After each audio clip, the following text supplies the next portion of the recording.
Welcome back. This segment of the Sports Source brought to you by Parkside Cabin Rentals. When you think of hospitality in Sevier County and the Smokies, one name comes to mind. That's the Ogle family name because they've been doing it, taking care of visitors since the national park itself opened. They can take care of you with one of their dozens of spectacular cabins available through ParksideCabinRentals.com. I was at their website yesterday. Go check it out. You can see the layouts for all these different cabins and pick the one that's right for you. ParksideCabinRentals.com. And just a reminder, later in the show, I don't know if we can get a tight shot with one of these cameras here. Later in the show, I don't want to spill these things. Don't spill them. Yes. I don't want to spill it. It is a strong smell. But what's it smell like? Smells like French fries or peanuts, I guess. Yeah. Cicadas. I like your plate. Home sweet home. That's the Yes. best thing about it. Cicadas. We'll see who will eat the cicadas a little later in the show, and who will decide to go with beignets. Or, much to Vince's chagrin, we'll just cover his beignets with cicadas. All right, very quick. Let's get the negative out of the way, and we'll talk about the positives in the next segment. When you look at Tennessee's schedule, and let's go ahead and put it up here, if you take out the FCS opponent, Tennessee Tech, which is one of those games that Tennessee shouldn't lose, take that one out, what would be potentially the most damaging loss for Josh Heupel and the UT program should Tennessee actually lose that game? What is the potential for the most damage in terms of potential losses on that schedule, not counting Tennessee Tech?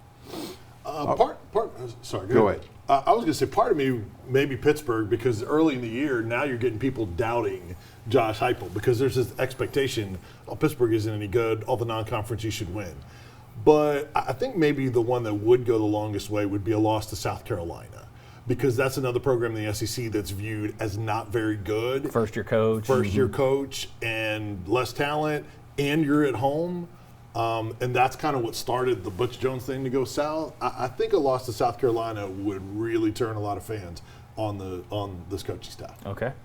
I want to go with Kentucky, and the reason is right now you're chasing Kentucky, a school that you have historically, I mean every year, but maybe 5 in the past 100, you've been considered better than. And I think to be considered on the same level or below Kentucky, it hurts you. The others would be, I think, kind of upsets, Vandy, South Carolina. But I think you need to go ahead and tell people, look, we're down, but we're still better than Kentucky. Who came in and grabbed 2 in-state Got 2 of your prospects that you guys, wanted? Yeah, okay. Ryan, what's the most damaging potential loss on that schedule? My initial instinct was to say Vanderbilt, because we've seen previous Tennessee coaches lose to Vanderbilt, and that's one that never sets well with this fan base. And also, at the same time, we've seen first-year coaches lose to Vanderbilt. Butch Jones lost to Vanderbilt his first year, I believe. Derek Dooley might have. I know he lost to them at some point, maybe not first year. But so we've seen that happen before. It gets coaches fired eventually, maybe not in year 1, but a lot of fans would make up their minds. So that's my first thought. I also, though, wonder when somebody mentioned Pittsburgh, Bowling Green, because it's the first game. You're going to have a lot of eyeballs on you on a Thursday night.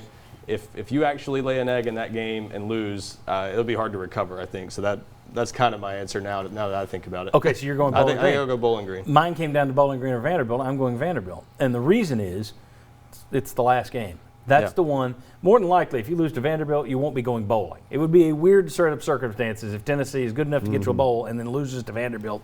I don't see that happening. So, in other words, the final taste that you'll have in your mouth the entire offseason, and that matters. I mean, if Tennessee, the Jeremy Pruitt, the last good year, the one good year he had, you came back and won that bowl. Everyone was ticked off on social media when they're losing that Indiana game. They win it, and all of a sudden, we got the longest win streak in the country outside of LSU. We're going to be great.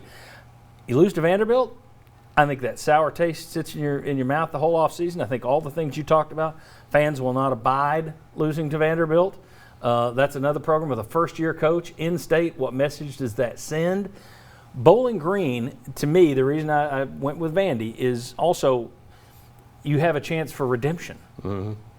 Pruitt lost to Georgia State, but by winning the end of the year, having those wins and getting that bowl win, that was a happy offseason. That was positivity that whole offseason, as opposed to the negativity that would come from a Vanderbilt loss. I think it comes down to how good Vandy is. If they're as bad as I think they could be this year, I would probably agree with Vandy. The only reason I would maybe lean toward Bowling Green just slightly would be maybe Vandy surprises us a little bit, but I don't think they're very good. It's a case to be made for Ole Miss, too. You take a butt whooping at home from Lane Kiffin, who a lot of fans wanted to be Tennessee's coach, then that opens up that conversation as well.